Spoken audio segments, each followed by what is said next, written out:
नज़र आ रहा है। सर यहाँ पर जो है कई कंपनीज़ के जो है क्वार्टर रिज़ल्ट भी आए हैं, कुछ सारे जो है वो आने वाले भी हैं। सबसे पहले टाटा मोटर्स के बारे में समझना चाहेंगे, कंपनी आपको कैसे लगती है फंडामेंटली एंड इसमें क्या कुछ एक्सपेक्टेशन आपकी है? क्या आप टाटा मोटर्स पीवी की बात कर रही हैं? Sir Tata motor passenger vehicle. जी जी जी, ऑफ कोर्स। सो मुझे लगता है कि टाटा मोटर्स पीवी आने वाले समय में अच्छा करेगा। और मुझे लगता है कि ये इस बार के मिडिल ईस्ट क्राइसिस के बाद हुँ, हमारी सेंट्रल गवर्नमेंट और स्टेट गवर्नमेंट सभी जो हैं वो ईवीज को जो है वो प्रोत्साहन देंगी। और वो इंफ्रास्ट्रक्चर जो ईवीज का जो चार्जिंग इंफ्रास्ट्रक्चर है उसके ऊपर भी काम होएगा। और वो किसी तरीके से वो उसको ज़्यादा अट्रैक्टिव बनाएंगे। एंड प्लस पेट्रोल डीजल के दाम बढ़ने वाले हैं, तो जाहिर है हुँ, अपने आप ही जो पेट्रोल और डीजल की जो व्हीकल्स हैं वो उनकी कॉस्टिंग बढ़ जाएगी। जबकि ईवीज की जो है कॉस्टिंग नहीं बढ़ेगी और उनको प्रोत्साहन भी ज़्यादा मिलने वाला है और अब उनकी रेंज भी जो है बढ़ रही है, इंफ्रास्ट्रक्चर भी बढ़ने वाला है। तो कहीं ना कहीं इसका फायदा टाटा मोटर्स पैसेंजर व्हीकल्स को जरूर मिलेगा, क्योंकि वो ईवीज में जो है वो एक सिग्निफिकेंट प्लेयर हैं। सो हुँ। मैं ये उम्मीद करता हूँ, आशा करता हूँ कि टाटा मोटर्स आने वाले एक साल में मुझे हुँ, लगता है उनका मार्केट शेयर भी इम्प्रूव करेगा, प्रॉफिटेबिलिटी भी इम्प्रूव करेगी। और शेयर भी आने वाले 2 3 4 महीनों में मुझे लगता है कि वहाँ पे एक रीजनेबली अच्छा अपसाइड आ सकता है। ओके, नेक्स्ट यहाँ पर सर आपका नज़रिया जो है अडानी ग्रीन सॉल्यूशन पर भी जानना चाहेंगे कि इस काउंटर ने भी जो है एक अच्छा खासा अपसाइड मूव हमें दिखाया है। ये काउंटर आपको कैसा लग रहा है? आई थिंक मुझे थोड़ा ओवर वैल्यूड लगता है, क्योंकि प्राइस अर्निंग रेशियोज काफ़ी ज़्यादा हैं। हुँ, तो मैं वहाँ पे कोई बहुत ज़्यादा जो है मुझे आशा नहीं है कि वो यहाँ से बहुत ज़्यादा बढ़ेगा। और अ, उसमें जो है जो वैल्यूएशंस हैं, पी रेशियोज हैं, मैं कम से कम उनको लेके बहुत ज़्यादा कंफर्टेबल नहीं हूँ। हुँ। चलिए ठीक है। नेक्स्ट यहाँ पे सर अडानी पावर के बारे में भी समझना चाहेंगे। जिस तरीके से जो है वो पावर की खपत लगातार बढ़ रही है, इस काउंटर ने भी जो है एक इस महीने में अच्छा खासा अपसाइड मूवमेंट दिखाया है। 46% से ज़्यादा का रिटर्न इस काउंटर ने दिया है। आपको लग रहा है कि चलेगा ये? मुझे लगता है काफ़ी चल चुका है। मुझे लगता है कि यहाँ से रिटर्न्स जो हैं वो थोड़े कम रहेंगे और हुँ, रिस्क बढ़ गया है इतने बड़े राइज़ के बाद। सो हुँ, अब मैं अडानी पावर पे भी जो है बहुत ज़्यादा बुलिश नहीं हूँ। और मुझे लगता है कि अगर किसी ने मार्च में लिया था और उनको बहुत अच्छा एप्रिसिएशन मिल रहा है, हुँ। तो शायद उनको कंसिडर करना चाहिए इसमें से प्रॉफिट बुक करके दूसरे किसी शेयर्स में वो घुस सकते हैं। चलिए ठीक है, यहाँ पर हमारे दर्शकों के भी सर कई सारे सवाल आ चुके हैं, आपसे चाहेंगे कि आप ज़रा यहाँ पर भी इनको गाइड कीजिए कि क्या करना चाहिए इनको। यहाँ पर सबसे पहले गोविंद सिंह जी हैं, ये हमारे प्राइम दर्शक हैं, कह रहे हैं कि Fisher medical venture 53 average price को होल्ड कर रखा है इन्होंने 4 महीने से। तो यहाँ पर सर बने रहेंगे? आई थिंक अभी तो बने रही है। मुझे लगता है कि आने वाले 3 4 महीनों में आपको इस स्टॉक में मुझे लगता है कि 15 20% की एप्रिसिएशन मिल सकती है। सो अभी तो आप इसको जो है वो होल्ड करके रखिए। ओके।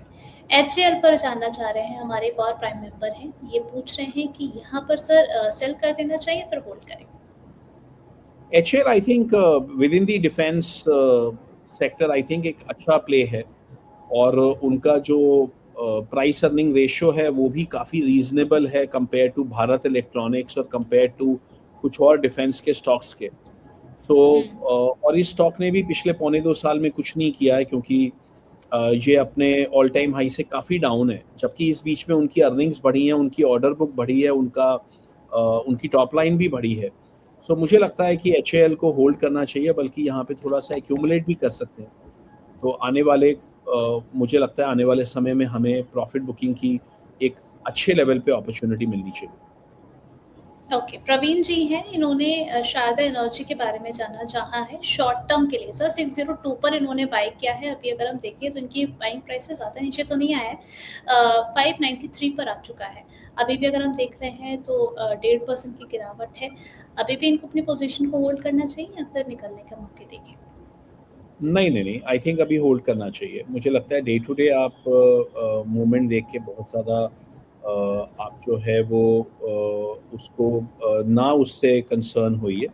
और मुझे लगता है कि अभी अगर आप इसको होल्ड करेंगे तो आने वाले समय में हमें बेहतर मौका मिलेगा इसमें से निकल पाने का।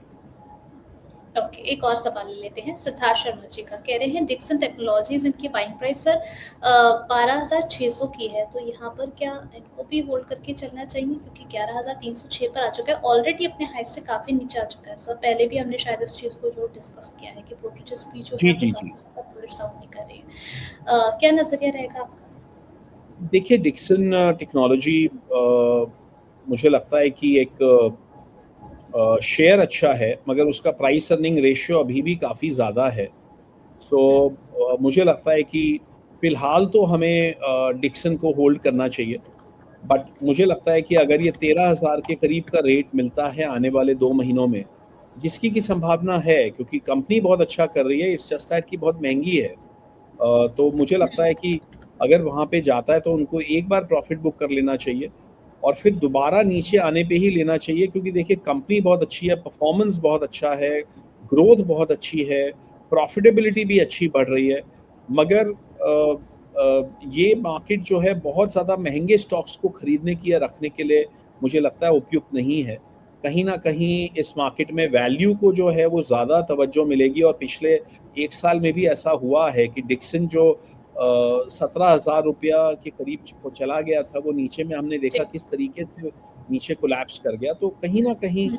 मुझे लगता है कि अगर ये रैली आती है तो उनको निकलना चाहिए। चलिए ठीक है सर, एक आखिरी सवाल आपसे ये भी जानना चाहेंगे, मिड और स्मॉल कैप पर आपका क्या नज़रिया बन रहा है? यहाँ पर भी कुछ मूव आता हुआ नज़र आए हैं। क्या सलाह रहेगी आपकी? मैं मिड और स्मॉल कैप पे मैं बहुत ज़्यादा बुलिश नहीं हूँ क्योंकि मुझे लगता है वहाँ पे वैल्यूएशन को लेके कंसर्न्स हैं और प्लस अभी ये रैली अगर बनेगी जो हमें दिख रही है तो वो लार्ज कैप फ़ोकस रैली होएगी, वैल्यू फ़ोकस रैली होएगी। तो मुझे लगता है स्मॉल कैप और मिड कैप में एज़ अ कैटेगरी तो मैं बुलिश नहीं हूँ मगर हाँ, ऑफ़ कोर्स अगर इंडिविजुअल स्टॉक्स जो हैं वो अगर किसी के पास कोई बहुत अच्छी फाइंडिंग है और कोई बहुत अच्छी उनके पास रिसर्च है, तो इंडिविजुअल स्टॉक्स लिए जा सकते हैं बट एज़ अ कैटेगरी या डाइवर्सिफाइड पोर्टफोलियो के मैं बिल्कुल भी फ़ेवर में नहीं हूँ। चलिए, अब यहाँ पर एक लास्ट क्वेश्चन सर, 1 मिनट और लेना चाहेंगे आपका सुज़लॉन एनर्जी के बारे में। काफ़ी लंबे समय के इंतज़ार के बाद जो है इसने कमबैक किया, 56 के लेवल पर आता हुआ नज़र आया है। अभी अगर हम देखें आज की ट्रेडिंग सेशन में 1.5% की गिरावट है। आपको लग रहा है कि ये जो ट्रेंड है वो कंटिन्यू रहेगा?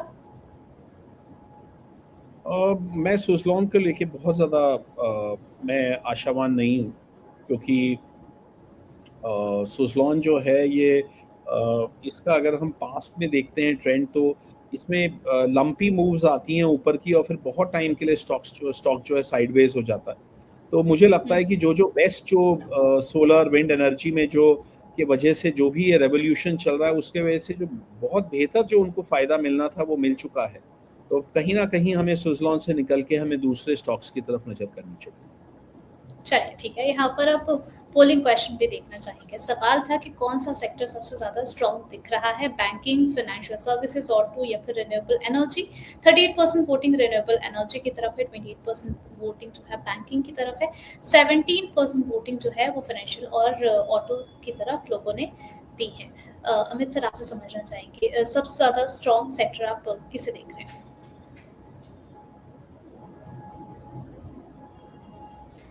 यहाँ पर कुछ तो बीच में टेक्निकल ग्लिच हुआ है जिसकी वजह से अमित सर के साथ जो है कनेक्शन हमारा थोड़ा-सा ब्रेक हो चुका है। अब यहाँ पर आप लगातार हमारे साथ जुड़े हुए हैं, तो चैनल को सब्सक्राइब करते हुए बिल्कुल चलिएगा, नोटिफ़िकेशन बेल आइकन को ज़रा हिट कर लीजिएगा और साथ ही साथ वीडियो को लाइक करना बिल्कुल मत भूलिएगा। मेंबरशिप का जो लिंक है वो आप सभी लोगों के लिए जो है कमेंट बॉक्स में प्रोवाइड किया गया है, तो वहाँ पर जो है आप जाकर के मेंबरशिप भी ज्वाइन कर सकते हैं। और आज के शो में जो मैंने 2 यहाँ पर देखिए हमारे प्राइम मेंबर्स ज्वाइन हो चुके हैं, उन लोगों से गुज़ारिश रहेगी कि आप लोग आज का और डेली बेसिस पर जो लाइव प्रोग्राम होता है 8:40 पर, उसको बिल्कुल भी मिस मत कीजिएगा।